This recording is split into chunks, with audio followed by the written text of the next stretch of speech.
Estamos de volta, obrigada pela sua audiência. Bom, no bloco anterior a gente falou muito dessa questão da tipificação do crime. Agora vamos vir um pouquinho para a educação. Esse congresso tão conservador, como o Silvano falou, e essas práticas de não se discutir identidade de gênero atrasam também um pouco essa questão, né, professor? Congresso, câmaras e assembleias, Isso, né? Sim, o legislativo como um todo, né? Agora, quando a gente pensa na educação, é importante a gente categorizar, de certa forma, as faixas geracionais. Temos também pesquisa, Silvano sabe disso, que está se discutindo que, num futuro próximo, as pessoas não mais procurarão manter seus laços por questões de diferença de gênero, né, ou sexuais, mas sim por afinidades. Os casos recentes aí da mídia, sem citar nomes, não é? A gente está com um caso recente que, de certa forma, uma pessoa bem-sucedida na sua família centrada e depois se separa e tem uma outra experiência, né? E a gente fica sempre nessa discussão do gênero, na discussão desta questão da normalidade ou da não anormalidade. Então, para falar da educação, eu penso que pensar em faixas geracionais é importante. Eu não consigo ver que essa geração de crianças e adolescentes estejam perpetuando esses valores homofóbicos que a geração passada. E quando a gente analisa as pesquisas no sentido de assim, quais as raízes da homofobia, nós vamos ver que o que os autores têm colocado é uma questão de faixa etária, é uma questão de gênero, é uma questão de raça. É uma questão que a gente poderia dizer, pegando essas categorias, que os homens mais idosos são mais homofóbicos do que as mulheres. As pessoas que têm um padrão cultural mais clássico, mais conservador, são mais homofóbicos do que aquelas pessoas ou aquela geração que tem uma cabeça mais aberta. Então, a educação entra nesse processo, né? Por isso que eu acho que tem duas frentes de trabalhos, duas emergências, duas urgências quando se pensa em homofobia hoje. Trabalhar com políticas sociais e educacionais que começam na escola, para que essas gerações não se contaminem por esse preconceito, por essa violência que a geração passada carrega e trouxe. Mas, por outro lado, pensar que essa geração que tem esse caráter e essa concepção cultural mais clássica, mais monolítica ou mais conservadora, né, precisa de políticas como essa que nós estamos debatendo, da criminalização. Ou seja, leis, né? E para exemplificar, professor, inclusive, a semana passada, retrasada, uma professora que até hoje são referência, né? Assim, muito tempo a gente começou a falar em homofobia, foi em 2003, quando começou o GIAM, 2002, quando começou a ONG, né? Então, você não se ouvia falar, assim, dessa discussão, né? O Toca Disco começou a partir da gente que toma a coragem à frente. E sempre me liga alguém, quer saber alguma informação, né? E me liga uma professora da rede municipal aqui de Palma, dizendo que na escola dela tem um aluno trans feminino, né? Mulher trans, que é o menino que tem a identidade de gênero feminina. E ela disse que a escola, e ela era orientadora educacional, e a escola não sabia como lidar, não sabe. Então, nós precisamos capacitar os professores, né, para que eles aprendam a lidar com essa situação. Então, não sabia como lidar com aquela criança que tem uma identidade de gênero, né, diferente do sexo biológico dela, é uma pessoa trans. Então, como é que a escola vai tratar esse negócio? Até hoje, com toda essa discussão, com todo esse problema, nós temos apenas uma iniciativa que foi com muita persistência, nós conseguimos que o Conselho Estadual de Educação criasse, em 2010, uma normativa que falava do nome social na escola. Na chamada, em vez de chamar pelo o nome masculino, por exemplo, chamar uma trans feminina pelo nome dela feminino, nome social, né? Que ela quis se colocar. mas só apenas para depois dos 18 anos. Mas a gente centra essa discussão na escola, e a gente, quando fala escola, pensa geralmente educação infantil, ensino fundamental e ensino médio, que aí a faixa etária de crianças até 17 anos, numa carreira normal de tempo de permanência na escola. Mas é incrível, voltando a essa questão que eu abordo, da questão da faixa geracional, a universidade também ainda é muito homofóbica, né? Até por conta de que lá estão gerações de profissionais culturalmente que tem mais essa carga, eu diria, conservadora, né? E eu fiz também uma pesquisa de iniciação científica nos nossos currículos, principalmente da licenciatura, no curso de Direito, no curso de Serviço Social, e incrível que nós não encontramos, geralmente nos currículos desses cursos, discussões que tratem desse tipo de violência, de identidade, de gênero, né? Temos alguns eventos, algumas ações pontuais, alguns programas, hoje muito mais do que há uns 3, 5 anos atrás. Mas não faz parte da rotina. Não faz parte da rotina.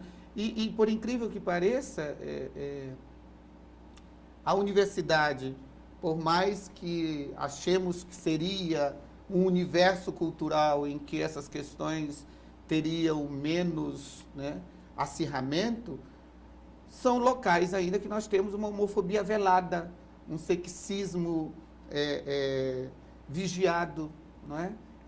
Então, isso, para mim, reforça mais essa tese de que a faixa geracional ela é definidora do nível de homofobia na sociedade hoje, né? Eu já li alguns estudos que falam que os homofóbicos que agridem, que matam, né, vamos dizer assim, os mais agressivos, na verdade, têm também traços de homofobia não esclarecidos, né? De homossexualidade não esclarecida, né? Não de homofobia. Por que uma sociedade tão homofóbica? Por que uma sociedade de um preconceito, mesmo que velado, mas principalmente de uma agressividade tão grande quanto com os homossexuais? Eu penso que isso se dá mais por idade, né? Eu estava dizendo que as crianças hoje, os adolescentes, não têm isso como uma questão tão contundente na vida deles, né? Isso advém da nossa própria história cultural. Nós somos machista, um país, conservadora, né, que saímos da ditadura nos anos 80, final dos anos 80. Nós temos uma história de educação democrática nesse país de 2, 3 décadas. Então, nós temos uma diferença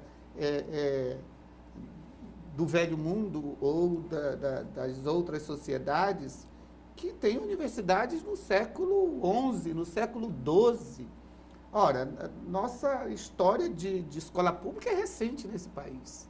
Então, quando você não tem instituições fortes e democráticas, cada vez mais essas questões são tratadas no âmbito da chamada vida privada. E por isso que até, de certa forma, algumas pessoas acham que hoje tem mais gays do que em tempos passados, que o número de pessoas LGBT cada vez mais aumenta, né? Como se fosse uma epidemia, né? Na realidade, você tem hoje, em função da abertura política, dos meios de comunicação, da mídia, dos programas igual o de vocês, que nos convidam, abre esse espaço para a gente conversar aqui, a gente tem uma visibilidade maior. Ou seja, hoje nós temos a possibilidade da vida privada não ser tão privada e ser pública. O que não significa que em tempos passados não existissem e não se tinham esses crimes. Talvez até mais perversos, né? Com certeza. E que nem eram noticiados. Mas eu acho que é essa discussão que pode, de alguma maneira, contribuir também para uma mudança de comportamento e de visão com relação a isso, né? A partir do momento em que o homem homossexual e a mulher homossexual começam a não precisar que isso seja mais velado, né, e a conversar sobre isso e a assumir isso, aquela família que antes tinha um preconceito muito forte, começa também a mudar um pouco, porque agora é meu filho, é meu primo, é meu tio que está passando por isso. E a gente não quer que ele passe pelo preconceito. Então, eu acho que tanto a discussão quanto essa possibilidade, como essa questão das pessoas poderem trazer a vida privada para a pública, de alguma maneira também contribuem ou não com relação à discussão disso e a melhora com relação a isso. Para mim, todas essas questões são questões humanas e culturais, né? A questão histórica que nós tivemos momentos que estas questões, que são eminentemente humanas, foram mais controladas, vigiadas. E hoje nós podemos, fazendo aqui uma referência a esse programa interessante de poder abrir esses debates, hoje nós podemos viver sem disfarce, né? Mas isso por conta de um crescimento histórico, de um crescimento cultural, de uma sociedade que cada vez que nós queremos que sejamos iguais nos seus direitos, respeitando as diferenças de cada um, construindo uma sociedade democrática. Então, a partir desses valores, a gente consegue expressar as diversas diferenças, as diversas manifestações que são humanas e culturais. Se a gente sai dessas questões estereotipadas, a gente vai ver que o que é tão tabu numa sociedade, em outra não é. Esses valores que para nós, cristãos, ocidentais, são tão caros, para os orientais não são. Para os povos tradicionais não é tratada dessa forma. Então, a partir do momento que também a gente começa a conhecer as diversas manifestações humanas, eu acho que isso nos educa para sermos cada vez mais seres humanos melhores, seres humanos que realmente convivam com a diversidade. É o que a gente espera. E é o propósito de sempre convidar vocês para tratar desse assunto, para voltar nesse assunto, principalmente depois de crimes horríveis com relação a homossexuais, que a gente vem acompanhando aqui no Tocantins e no Brasil como um todo. Se eu temos de falar, eu queria voltar um pouco da Claro. raiz, né, dessa violência. Então, porque o Brasil é um país extremamente violento, né? A nossa sociedade, ela é muito violenta. Não só com relação aos Em relação a mulheres, tudo, né? negros, Você vê que até crianças. 1979, Nossos o marido indígenas, poderia matar uma mulher e alegar, como é que fala? Defesa da honra. Isso é um absurdo. 79, então é muito pouco tempo. Se você pegar a escravidão, onde se vendia os negros, 200 anos, muito pouco tempo. Crianças nas rodas de... Né, então, a sociedade é extremamente violenta. Então, você pode ver que o Grupo Gay da Bahia faz uma pesquisa interessante, né? A retaliação dos acontecimentos. Os crimes mais bárbaros e mais violentos são contra as travestis, que são femininas. E são contra os negros e da periferia. Então, né, a cor da homofobia. A homofobia, ela tem cor, ela tem raça, né? Ela tem território. Né? Então, nós somos uma sociedade extremamente violenta. Então, essa violência, ela passa na escola. A gente vê a violência, a homofobia, né, que são os estudantes são os que mais sofrem. E por que na escola a homofobia é gritante, é muito grande? Né? Porque lá onde se vigia mais, né? Tanto o sexo quanto o corpo, né? Todo mundo é vigiado. Então, na escola que começa. Então, nessa vigília, as pessoas que são contra ou têm aquela homofobia internalizada, ela pode despertar aquilo em forma de agressão, né? Então, uma sociedade extremamente violenta como a nossa, né? Essas minorias ditas, as mulheres, por exemplo, todos os crimes contra as mulheres também são bárbaros. Sempre mata com faca, né? Facada, né? Então, é terrível. É quase igual aos crimes homofóbicos também. Então, a gente percebe que essas minorias, historicamente discriminadas na sociedade brasileira, são as que são assassinadas com mais violência. Infelizmente, meu tempo acabou, mas eu espero contar com a presença de vocês para a gente voltar a falar desse assunto. Quem sabe falando de redução de crimes e de casos de agressão, porque a esperança é essa com essa discussão. Com políticas públicas. Políticas públicas interessantes. Professor, muito obrigada pela sua presença, pela sua contribuição sempre. Silvana, não preciso nem agradecer, porque sempre que a gente chama você tem todo prazer e sempre trazendo, né, informações importantes. E a você, até semana que vem.